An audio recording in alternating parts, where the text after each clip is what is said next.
Welcome to the Slop Farm. Enjoy the video.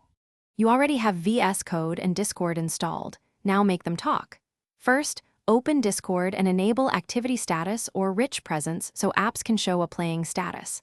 Once done, launch VS Code and install a Discord presence extension from the VS Code Marketplace. Make sure you choose one that supports activity updates. After installation, reload VS Code so the extension activates. This connects the pieces. You're ready to configure the extension settings in the next step. Now you configure what Discord displays.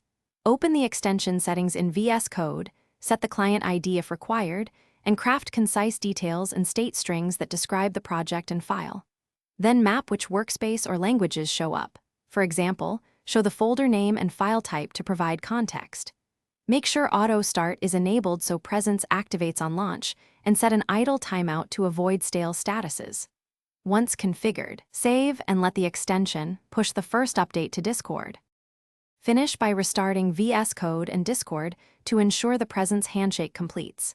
Then open Discord and confirm your profile shows the VS Code activity with the expected details. If not, check the extension output log in VS Code for errors. Make sure no firewall or privacy setting is blocking local IPC.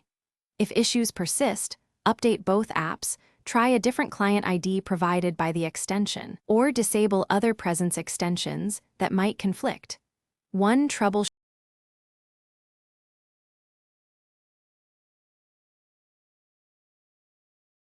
Thanks for watching.